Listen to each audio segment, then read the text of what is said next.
ዛሬ የአውሮፓ ቻምፒዮንስ ሊግ ጥሎ ማለፍ ደርሶ መልስ ጨዋታ ሲደረግ አትሌቲኮ ዲ ማድሪድ ከክለብ ብሩዥ ምሽት 2:45 የሚያደርጉት ጨዋታ ይጠበቃል። አትሌቲኮ ማድሪድ በክለብ ብሩዥ ሜዳ 3-2 ማሸነፉ ይታወሳል። እንግዲህ ዛሬ ይህን ውጤት አስጠብቆ ወይም ደግሞ አሸንፎ ወደ ቀጣይ 16 እንደሚያልፍ ይጠበቃል። ምሽት 2:45 ሲል ይህ ጨዋታ ይጀምራል። ምሽት 5 ሰዓት ላይ 3 የአውሮፓ ቻምፒዮንስ ሊግ ጥሎ ማለፍ ጨዋታዎች ሲደረጉ ባየር ሊቨርኩሰን ከኦሎምፒያኮስ፣ ኢንተር ሚላን ከቦዶ ግሊምት፣ ኒውካስል ዩናይትድ ከካራባህ የሚያደርጉት ጨዋታ የዛሬ መርሃ ግብር ነው። ኢንተር ሚላን ከቦዶ የሚያደርጉት ጨዋታ በጉጉት ይጠበቃል። እንግዲህ ቦዶ ግሊምት ማንቸስተር ሲቲን 3-1 እንዲሁም ኢንተር ሚላንን ባለፈው ሳምንት 3-1 በማሸነፍ ዘንድሮ ትልልቆቹን ክለቦች እያሸነፈ ይገኛል። እንግዲህ ዛሬ ኢንተር ሚላን በሜዳው የ3-1 ውጤትን ቀልብሶ ወደሚቀጥለው 16 ውስጥ ይቀላቀላል ወይስ ደግሞ በዚህ በቦዶ ግሊምት ተሸንፎ ከውድድሩ ይወጣል የሚለው በጉጉት ይጠበቃል። እንግዲህ በአውሮፓ ቻምፒዮንስ ሊግ በጣም የሚገርሙና ሊቀለበሱ የማይችሉ የሚመስሉ ውጤቶች መቀልበሳቸው ከአሁን ፊት እናውቃለን። ዛሬ ኢንተር ሚላን ይህንን ውጤት ቀልብሶ ያልፋል ወይስ ቦዶ አሁንም ጠንካራነቱን ያሳያል የሚለው ይጠበቃል። ኒውካስል ዩናይትድ በሜዳው ካራባን ያስተናግዳል። ኒውካስል ዩናይትድ በካራባ ሜዳ ሄዶ ግማሽ ደርዘን ጎል አስቆጥሮ እንዳሸነፈ ይታወሳል። ያን ያክል ተጠባቂም የሚመስል ጨዋታ አይሆንም። ነገር ግን በእግር ኳስ ታምር የሚፈጠርበት አውዶች ስላሉ ዛሬ ምን ሊሆን ይችላል የሚለው ምሽት 5 ሰዓት ላይ ይጠበቃል። እንግዲህ ኒውካስል በመጀመሪያው ጨዋታ አንቶኒ ጎርደን የጨዋታ ኮከብ በተባለበት 4 ጎሎችን በማስቆጠር የኒውካስል ዩናይትድ በቻምፒዮንስ ሊግ ከፍተኛ ጎል አስቆጣሪነት ሪከርዱን ያስመዘገበበት ውጤት ይታወሳል። ዛሬስ ምን ያሳየናል የሚለው እንግዲህ ይጠበቃል። ከሰሞኑ መነጋገሪያ የነበረው የጂያንሉካ ፕሬስቲያኒ የዘረኝነት ጉዳይ አሁንም መነጋገሪያነቱን እንደቀጠለ ይገኛል። የቤኔፊካው ፕሬዝዳንት ሩይ ኮስታ ጂያንሉካ ፕሬስቲያኒ ዘረኛ አለመሆኑን አረጋግጣለሁ ሲሉ አስተያየታቸውን ሰጥተዋል። ፕሬዝዳንቱ በንግግራቸውም ምንም የተረጋገጠ ነገር የለም፣ ፕሬስቲያኒ ዘረኛ አይደለም፣ ይህንን አረጋግጣለሁ ሲሉ አስተያየታቸውን ሰጥተዋል። አክለውም እሱ ዘረኛ ቢሆን ኖሮ ቤኔፊካ ውስጥ አይኖርም ነበር ሲሉ ፕሬዝዳንቱ ለተጫዋቻቸው ተከላክለዋል። ክሪስቲያኒ ከቪኒሲየስ ጁኒየር ጋር በተፈጠረው የዘረኝነት ጥቃት ክስ ምክንያት በዩኤፋ በጊዜያዊነት መታገዱ እየተነገረ ይገኛል። ይሁን እንጂ ክሪስቲያኒ ለነገው ጨዋታ ከቤኔፊካ ስብስብ ጋር ወደ ሪያል ማድሪድ መጓዙ እየተነገረ ይገኛል። አርጀንቲናዊ የቤኔፊካ ተጫዋች ጂያንሉካ ፕሬስቲያኒ በጨዋታው ባይሳተፍም ከቡድኑ ስብስብ ጋር ወደ ስፔን አምርቷል። ቡድኑ ማረፊያ ሆቴል ሲደርስ የሪያል ማድሪድ ደጋፊዎች ፕሬስቲያኒ ዘረኛ ነው እያሉ ሲዘምሩ ተሰምተዋል። ደጋፊዎች ለአሰልጣኝ ጆዜ ሞሪኖ እንኳን ተመለስክ እንወድሃለን ሲሉ ተሰምተዋል። ሌሎስ ብላንኮቹ ደጋፊዎች ዛሬ ጠዋት በቫልዴቫስ ልምምድ ማዕከል ለዘረኝነት ቦታ የለም የሚል ጽሑፍ አስቀምጠዋል። እንዲሁም ቤኒ አንተ ምርጥ ነህ እንወድሃለን፣ ይህንን ቅጽበት መቼም እንዳትዘነጋው ሲሉ ለቪኒ ጁኒየር ያላቸውን አድናቆትና ድጋፍ እየተናገሩ ይገኛሉ። ቲቦ ኮርቶዋ ይናገራል። ቪኒ ጁኒየር 100% አምነዋለሁ ሲል ተደምጧል። የሪያል ማድሪድ ግብ ጠባቂ ቲቦ ኮርቶዋ ቪኒሲየስ ጁኒየር ጥቃት ደረሰብኝ ብሎ በተናገረው ነገር ጥርጣሬ እንደሌለው እየገለጸ ይገኛል። ቪኒሲየስን 100% አምነዋለሁ ያለው ቲቦ ኮርቶዋ ቪኒ ከዚህ በፊት በጭራሽ የተጋጣሚውን ተጫዋች በዘረኝነት ከሶ አያውቅም፣ እሱ በትክክል ሰምቶታል። አክለውም ሞሪኖ የቪኒሲየስን ደስታ አገላለጽ ለዘረኝነት ጥቃት ሰበብ አድርገው ማቅረባቸው ያበሳጫል ሲል ተናግሯል። ስለ ጨዋታው ያነሳው ቲቦ ኮርቶዋ 1-0 ጥሩ ውጤት አይደለም፣ ጎል ማስቆጠር ወደ ጨዋታው ይመልሳቸዋል ሲል ተደምጧል። በተያያዘ ዜና ወደ እንግሊዝ ፕሪሚየር ሊግ ስንመለስ እንግዲህ በሳምንቱ መጨረሻ እሁድ ተጠባቂ የለንደን ደርቢ ይደረጋል። የሊጉ መሪ አርሰናል ከቼልሲ ጋር የሚያደርገው የለንደን ደርቢ ማን ይመራዋል የሚለው ታውቋል። የሳምንቱ ተጠባቂ መርሃ ግብር ጋረን ኢንግላንድ በመሀል ዳኝነት በቋሚነት እንደሚመሩት እየተነገረ ይገኛል። ቼልሲ ከአርሰናል የሚያደርጉት ጨዋታ ምናልባትም የሊጉ መሪ ከወዲሁ የሚወስን እንደሚሆን እየተነገረ ይገኛል። ምሽት 1 ሰዓት ተኩል በኤሚሬት ስታዲየም እሁድ ዕለት ዓለም ሁሉ የሚጠብቀው የለንደን ደርቢ ይደረጋል ተብሎ ይጠበቃል። ትናንትና ወደ ተደረገው የእንግሊዝ ፕሪሚየር ሊግ የ27 ሳምንት የመጨረሻ ጨዋታ ስናልፍ ማንቸስተር ዩናይትድ ጣፋጭ ድል ያስመዘገበበት ቀን ሆኖ አልፏል። ማንቸስተር ዩናይትድ ከኤቨርተን ጋር በኤቨርተን አዲሱ ሜዳ ያደረገውን ጨዋታ አሸንፈዋል። በመጨረሻው ሰዓት የማንቸስተር ዩናይትድ የአደጋ ጊዜ ተጠሪ መሆኑን ያስመሰከረበት ቤንያሚን ሴስኮ 71ኛው ደቂቃ ላይ ያስቆጠራት ብቸኛ ጎል ማንቸስተር ዩናይትድ እንዲያሸንፍ አድርጎታል። እንግዲህ ማንቸስተር ዩናይትድ በ2026 ከገባ ጀምሮ 10 የፕሪሚየር ሊግ ጨዋታዎችን ያልተሸነፈ ክለብ መሆን ችሏል። በ2026 በተለይ ምንም ጨዋታ ያልተሸነፈ ብቸኛው ክለብ ማንቸስተር ዩናይትድ ነው። ማንቸስተር ዩናይትድ በአለፉት 10 ጨዋታዎች ምንም አልተሸነፈም። 6ቱን በማሸነፍ 4ቱን አቻ መውጣት ችሏል። ማንቸስተር ዩናይትድ አሁን ላይ የአውሮፓ ቻምፒዮንስ ሊግ ተሳትፎ ቦታውን በ3 ነጥብ ልዩነት መምራት ጀምሯል። እንግዲህ ከተከታዩ ቼልሲ በ3 ነጥብ እንዲሁም ከፊቱ በ3ኛ ደረጃ ላይ ከሚገኘው አስቶን ቪላ በ3 ነጥብ አንሶስ 4ኛ ደረጃ ላይ መቀመጥ ችሏል። ማንቸስተር ዩናይትድ በማይክል ካሪክ ስር 6 ጨዋታዎችን ተጫውቶ 5ቱን አሸንፎ አንድ አቻ ሲለያይ 12 ጎል አስቆጥሮ 6 ጎሎች ተቆጥሮበታል። በ3 ጨዋታ ግብ ሳይቆጠርበት መውጣት ችሏል። በተለይ ትላንትና የጨዋታው ኮከብ የነበረው ሴኒ ላሜንስ ዴቪድ ዴሂያን አስታውሶናል። ምንም አልቀመስ ብሎ አምሽቷል። እንግዲህ ኮርና መመከት አንዱ ጥንካሬ ነው ሲል ከጨዋታው በኋላ ሴኒ ላሜንስ ተናግሯል። ማንቸስተር ዩናይትድ ግብ ጠባቂ ሴኒ ላሜንስ ቡድኑ ኤቨርተንን በቆመ ኳስ ጠንካራ መሆኑን አውቆ እንደገባ ገልጿል። የቆመ ኳስና ማዕዘን ምት የተለየ እንደሚሆን አውቀን ነበር ያለው ላመንስ፣ ነገር ግን ያ ከጥንካሬዎቹ አንዱ ነው ሲል ተናግሯል። ምርጥ ጨዋታ አላደረግንም፣ በተለይ በመጀመሪያው አጋማሽ ኳስ መቆጣጠር ላይ የተሻለ መስራት አለብን ሲል ሴኒ ላሜንስ ተናግሯል።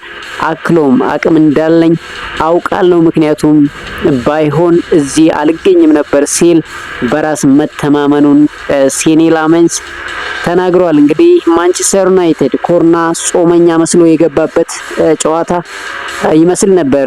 ኤቨርተኖች 10 ኮርና ሲያገኙ ማንቸስተር ዩናይትድ ባለቀ በ90 ደቂቃ አንድ ኮርና ብቻ አግኝተዋል። እንደው ማንቸስተር ዩናይትድ ዛሬ የኮርና ጾመኛ እስከምንል ድረስ የማንቸስተር ዩናይትድ ምንም የቆመ ኳስ በተለይ ኮርና ሳያገኝ ቆይቶ መጨረሻው ደቂቃ ግን አንድ ኮርና አግኝቶ ወጥቷል። ማንቸስተር ዩናይትድ ጎል ያስቆጠረው ቤንያሚን ሴስኮ እንግዲህ እየተቀየረ እየገባ በ2026 የሱን ያህል ጎል ያስቆጠረ ተጫዋች የለም። ቤንያሚን ሴስኮ ባለፉት 7 ጨዋታዎች 6ኛ ጎሉን ማስቆጠር ችሏል። በዘንድሮ የውድድር ዓመት በፕሪሚየር ሊጉ ተቀይሮ እየገባ የቤንጃሚን ሴስኮን ያህል ጎል ማለትም 3 ጎሎችን ያስቆጠረ ተጫዋች የለም። እንግዲህ በዚህም ምክንያት ማንቸስተር ዩናይትድ አሁን ከአዳዲስ ፈራሚዎቹ ጥሩ ምላሽ እያገኘ ይመስላል። በ48 ነጥብ 4ኛ ደረጃ ላይ ተቀምጧል። በቀጣይ መርሃ ግብር እሁድ በኦልድ ትራፎርድ ከክሪስታል ፓላስ ጋር የሚያደርገውን ጨዋታ በጉጉት እንድጠብቅ ያደረገንን ውጤት አስመዝግበዋል። ዩናይትድ ቻምፒዮንስ ሊግ መጫወት አለበት ሲል ቤንያሚን ሴስኮ ከጨዋታው በኋላ አስተያየቱን ሰጥቷል። የማሸነፊያ ጎሉን ያስቆጠረው ቤንያሚን ሴስኮ ተመጣጣኝ ነው ሲል ተናግሯል። ቡድናቸው አስፈላጊ 3 ነጥብ እንዳሳካ የገለጸው ቤንያሚን ሴስኮ በጣም አስቸጋሪ ነበር፣ ተፋልመናል፣ እስከ መጨረሻው ሄደን ድሉን አግኝተናል ሲል ተናግሯል። አክሎም ተቀይሬ በገባው ቁጥር ቡድኑን ለመርዳት ጥላለሁ፣ እዚህ ያለሁት ለዛ ነው ሲል የመጫወት ደቂቃ ለውጥ አያመጣም ሲል ተናግሯል። ማንቸስተር ዩናይትድ በሚቀጥለው ዓመት በቻምፒዮንስ ሊግ መጫወት በጣም አስፈላጊው ነገር ነው ሲል ቤንያሚን ሴስኮ ተናግረዋል።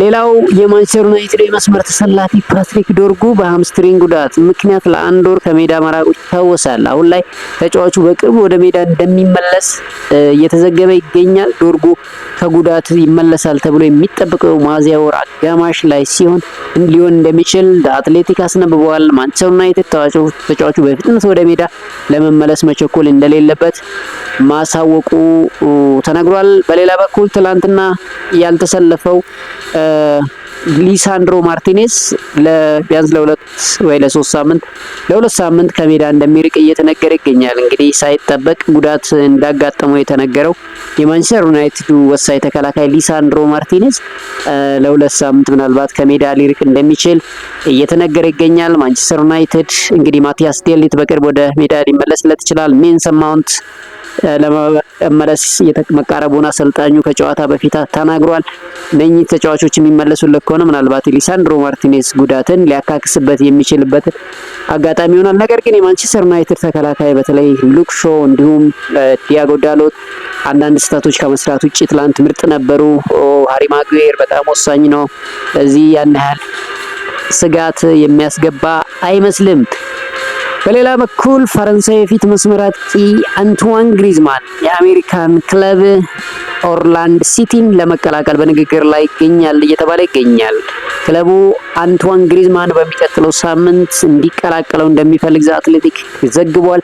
በሁሉም ወገኖች መካከል ውይይቶች መካሄዳቸው ቢቀጥሉም እስካሁን ከስምምነት እንዳልተደረሰ ተጠቁሟል። ግሪዝማን አትሌቲኮ ማድሪድ የኮፓ ዴል ሬይ ዋንጫ አሸናፊ ለማድረግ ምናልባት በክለቡ ሊቆይ እንደሚችል ተዘግቧል። በኦርላንድ ሲቲ ከዚህ በፊት የባላንዶር አሸናፊው እንዲሁም ናኒ የመሳሰሉ በትልልቅ ደረጃ የሚነሱ ኮከቦች ተጫውተው አልፈዋል። ምናልባት ተረኛው አንቷን ግሪዝማን ሊሆን እንደሚችል እየተነገረ ይገኛል። ሃንሲ ፍሊክ ተጫዋቾቹ ገንዘብ ይቀጣሉ ሲል ዘገባዎች እየወጡ ነው። የካታሎን ክለብ ባርሴሎና ዋና አሰልጣኝ ሃንሲ ፍሊክ በቡድኑ ውስጥ ከማርፈድ ጋር የተያያዘ አዲስ ሕግ አውጥተዋል። አሰልጣኙ አርፍዶ የሚመጡ ተጫዋቾች ገንዘብ እንደሚቀጡ ተናግረዋል።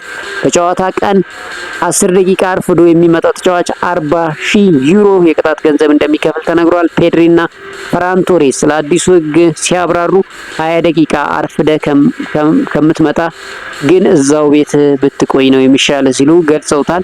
ለዚህ ባርሴሎና እንዲስ ሕግ ማውጣቱ እየተነገረ ይገኛል። የቀድሞ የቼልሲ ታሪካዊ ተጫዋች ጆን ኦቪ ሚካኤል አሰልጣኝ ኢንዞ ማሬስካ መሰናበታቸው ትልቅ ስህተት ነው ሲል ገልጾታል። ማሬስካ የክለብ ዓለም ዋንጫና የኮንፈረንስ ሊግ አሸንፎ ነበር ያለው ተጫዋቹ መሰናበት አልነበረበትም ሲል ተናግሯል። አክሎም በሊያም ሮስነር ስር ወደ ኋላ 5 እርምጃ ተመልሰናል፣ ቡድኑ ልክ አይደለም፣ ያጣነው ነገር አለ ሲል ተደምጧል። በሊጉ 5ኛ ደረጃ ላይ የሚገኙ ቼልሲ በቀጣይ ከአርሰናል፣ ከአስቶን ቪላ፣ ከኒውካስል ዩናይትድ፣ ኤቨርተን፣ ማንቸስተር ሲቲ እንዲሁ ማንቸስተር ዩናይትድ ጋር ከባድ ፈተና እንደሚጠብቀው ይጠበቃል። እንግዲህ ሊቨርፑል፣ ቼልሲ፣ ማንቸስተር ዩናይትድ ከባድ ትንቅንቅ ለአውሮፓ መድረክ እያደረጉ ይገኛል።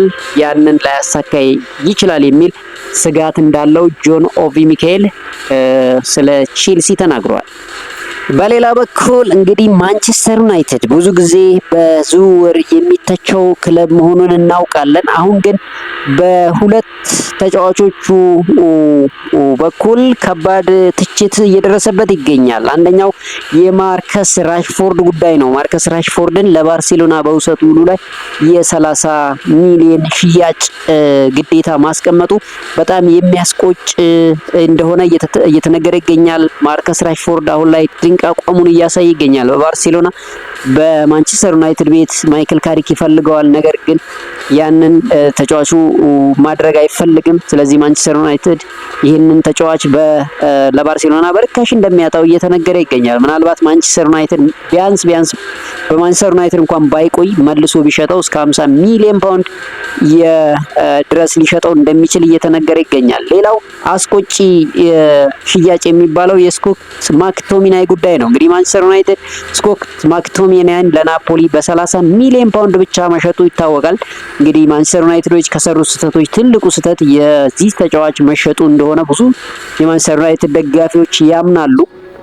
ታዲያ አሁን ላይ ናፖሊ በፋይናንሻል ቀውስ ምክንያት ስኮት ማክቶሚናይን መሸጥ ይፈልጋልና ማንቸስተር ዩናይትድ ተጫዋቹን መመለስ ይፈልጋል። ነገር ግን ናፖሊ ማንቸስተር ዩናይትድ ይህን ተጫዋች ከፈለገ እስከ 80 ሚሊዮን ፓውንድ መክፈል እንዳለበት እየተናገረ ይገኛል። እንግዲህ ማንቸስተር ዩናይትድ ተጫዋቹን ይፈልገዋል፣ ልጁም ወደ ማንቸስተር ዩናይትድ መመለስ ይፈልጋል። ነገር ግን የ80 ሚሊዮን ቢያንስ ከ60 እስከ 70 እስከ 80 የተለጠፈበት ዋጋ ነው ናፖሊ ይህንን ተጫዋች በዚህ ያህል የሚሸጠው ከሆነ ምን ያህል ትርፋማ እንደሚሆን እና ማንቸስተር ዩናይትድ ደግሞ ልክ እነ ፖል ፖግባ መልሶ ከዩቬንቱስ በውድ እንዳስፈረመው ይህንን ተጫዋች መልሶ የሚያስፈርም ከሆነ ምናልባት በጣም ትልቅ ስህተትና ውርደት እንደሚሆን ይጠበቃል። ተጫዋቹን ማምጣቱ አይደለም ውርደቱ፣ ዋጋው ይህን ያህል ከስሮ የሚገዛው ከሆነ ከባድ ቀውስ እንደሆነ ይጠበቃል። እንግዲህ ማንቸስተር ዩናይትድ በአማካይ መስመር ብዙ ተጫዋቾችን ይፈልጋል። እነ ካርሎስ ባሌባ እና አደም ዋርተን ይባላል። እንግዲህ ይህም ተጫዋች አንዱ አማራጫቸው እንደሆነ እየተነገረ ይገኛል። ሌላው የጣሊያናዊው የኒውካስል ዩናይትድ ተጫዋች ነው። እንግዲህ ብዙ ተጫዋቾችን በመሀል ሜዳ ላይ ይፈልጋል። ካርሎስ ካስሜሮ እንደሚለቅ ተረጋግጧል። ማኑኤል ኡጋርቴ ያን ያህል አስተማማኝ አይደለም፣ የተጫወተም አይደለም። ስለዚህ ማንቸስተር ዩናይትድ ወደ ገበያው መውጣቱ ማይቀር ነውና ምናልባትም የስኮት ማክቶሚናይ እንደ አማራጭ የሚመለከት ከሆነና ወደ ማንቸስተር ዩናይትድ የሚያመጣው ከሆነ ትልቅ ዋጋ መክፈል እንደሚጠበቅበት እየተነገረ ይገኛል። ውድ የቻናላችን ተከታታዮች ዛሬ ላይ የሚደረጉ የአውሮፓ ቻምፒዮንስ ሊግ መድረኮች አሉ። እንግዲህ የሚመቻችሁና የምትፈልጉትን ክለብ መርጣችሁ እንድትመለከቱ ጋብዛለሁ። ቻናሉን ሰብስክራይብ፣ ቪዲዮአችንን ላይክ አድርጉት። የማንቸስተር ዩናይትድ ደጋፊዎች የት ናችሁ? ማንቸስተር ዩናይትድ ዘንድሮ ቤንያሚን ሲስኮ እንዳለው የአውሮፓ ቻምፒዮንስ ሊግን አሳክቶ ይጨርሳል ወይስ ደግሞ ይንሸራተታል የሚለውን በኮመንት ሴክሽን ገምታችሁን አጋሩን። በሌላ ጠቃሚ ቪዲዮ እስከምንገናኝ ባላችሁበት ሰላም።